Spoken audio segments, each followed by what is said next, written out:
So ang ending, napa-check-in kami at naisuko ko ang aking bataan hanggang sa paulit-ulit na itong nasusundan. Dear Madam Native Filipina, lagi po akong nakikinig sa mga stories na binabasa nyo. Kaya gusto ko din sana na mag-share ng story ko about my ex-AFAM at sa mga experiences ko pati memories with him. Itago nyo na lamang po ako sa pangalang Anya. 28 years old at ang ex ko po ay isang half Spanish, half Italian na taga-US. 37 years old na po siya. So nagkakilala po pala kami sa dating app na Pinalove.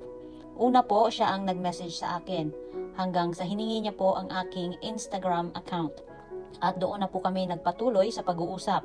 Ayun po, hanggang mag-isang linggo pa lang kaming nag-uusap ay napagdesisyonan na naming magkita sa BGC. Hahaha. Malandi ang lola mo. Sobra akong kinabahan ng araw na yon. Pero nag-usap kami sa maraming tao doon sa park. So tumambay kami doon at una pa lang madam ay masyado na siyang touchy. Pero it's normal lang naman daw sa kanila kasi ang mga Hispanic ganyan. At una pa lang naming pagkikita madam, gusto na niya akong iuwi. Siyempre, hindi pumayag ang lola mo. Doon ko ipinaliwanag sa kanya madam kung bakit. It's because madam, virgin pa ako. Yes, I'm super virgin niya pa. Sana all. So fast forward, sa pangalawang pagkakataong nagkita kami ay pinuntahan niya ako rito sa Cavite kasi ayokong pumunta sa BGC. Sinabi ko sa kanya na hindi dapat ako ang gumagawa ng effort kundi siya. So ayun na nga, ang lolo mo, pagkagabihan pinuntahan ako dito at hinintay akong maka-out sa trabaho ko. So ang ending, napa-check-in kami. Ang ending madam, nasuko ang bataan hanggang sa nasundan ng nasundan. Pero ang sabi ko sa kanya, hindi ako pwedeng mabuntis dahil may mga pangarap pa ako sa buhay. At ang sabi din naman niya, ayaw din niya akong mabuntis. At ayaw din niya munang magka-baby. So ayun na nga, napagkasunduan na namin na magpadipo ako. So nagpadipo si madam, contraceptive. So fast forward again madam, lumipas ang mga araw na masyado na siyang busy. Ayan na nga ba tayo? Or sadyang masyado lang akong needy sa kanya. Nagkakaroon na kasi kami ng mga away. And lagi niyang reason, kailangan niyang magtrabaho dahil may sakit ang nanay niya sa US. At kailangan itong maoperahan. So kailangan niyo pong mag-ipon ng pera. In short, madam, kuripot siya. Although, I'm not expecting naman na magbigay siya sa akin kasi may trabaho naman ako.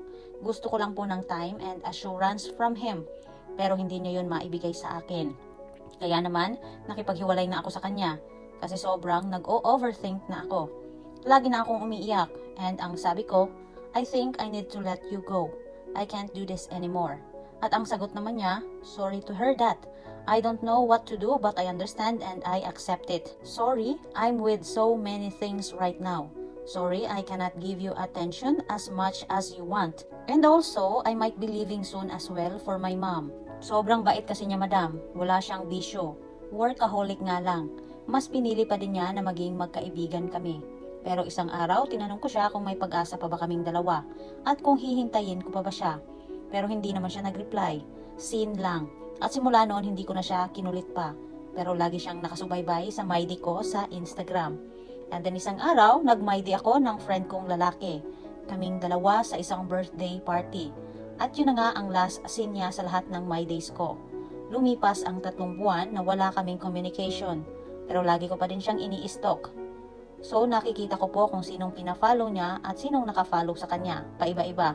So lagi pa din akong umaasa at umiiyak na pwede pa. Hanggang nitong August 4, binati ko siya ng happy birthday. At ang sabi niya, hi, thank you for the greetings. And then sabi niya din, how did you know it's my birthday? Ang sagot ko naman, you told me. Tapos sabi niya, wow, you have a good memory. Nag-react lang ako ng heart sa reply niya madam. Kasi parang feeling ko talaga na hindi na siya interesado. So pagdating sa kinagabihan, nag-message siya ulit. At ang sabi niya, how are you? Dahil nasa trabaho ako noon, hindi ako nakareply kaagad. So nag-message siya ulit. Sabi niya, have a good night. Pagkatapos ng trabaho ko at nabasa ko ang message niya, nireplyan ko siya kaagad. Pero inabot na ng 2 araw bago siya nag-reply ulit sa akin at nangamusta. Hanggang sa isang araw na naman, niyaya niya akong makipagkita sa kanya. At gusto niya na may mangyari sa amin. Hindi ako pumayag dahil ang sabi ko may trabaho ako. At bigla siyang nagalit madam dahil ang sabi niya pa, siya na naman daw ang pupunta sa akin. Siya na lang daw lagi ang nag-e-effort. Lahat naman daw siya ang gumagawa dahil alam niyang busy ako. At alam ko din naman daw sana na busy din siya, pero nagagawa niya pa din ng paraan. Ako lang daw itong maiayaw. Lagi ko na lang daw siyang nire-reject at pinapaasa simula pa noon. Madam, nasaktan ako kasi hindi niya ako maintindihan. Pinaliwanag ko naman na sa kanya kung bakit hindi pwede. At ang sabi ko pa sa kanya na hindi ko kayang makipagkita sa kanya kasi mahal ko pa siya. Pero ang sabi niya, then why you fucking message me? Madam, sobra akong nasaktan kasi hindi naman siya ganyan kung makapagsalita sa akin. Sana daw kung mag-message ako sa kanya, iisipin ko na gusto niyang makipagkita kaagad. Sobrang laki madam ng pinagbago niya. Hindi na siya yung dating nakilala kong afam.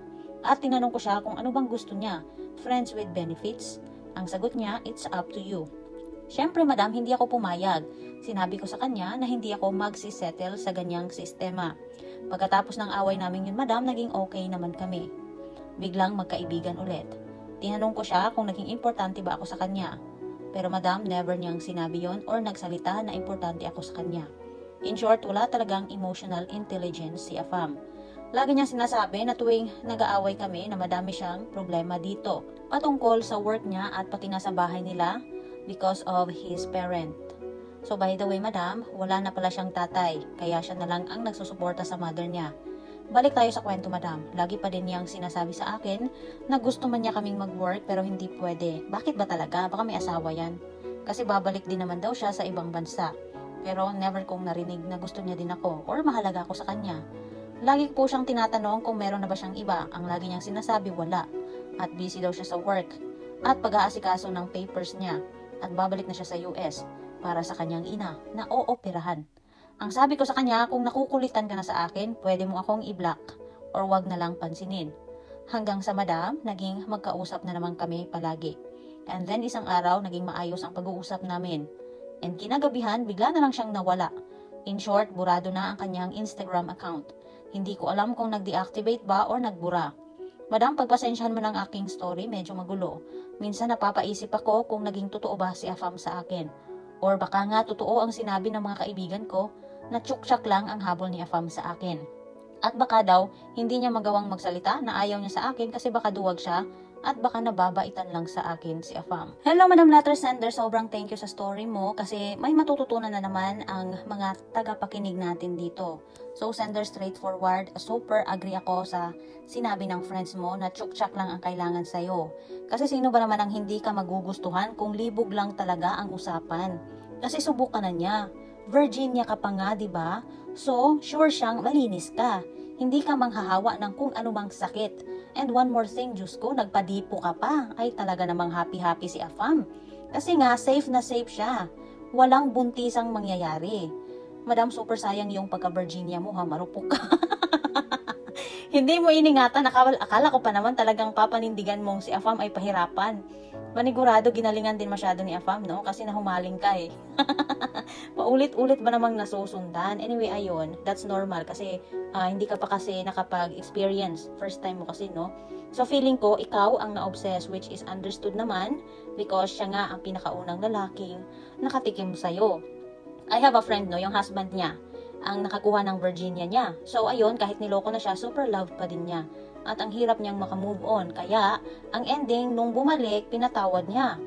So, that's why naiintindihan kita. Pero sana, tigilan mo na ha. Don't be confused doon sa ipinakita niyang kabutihan sa'yo dati kasi natural lang yun.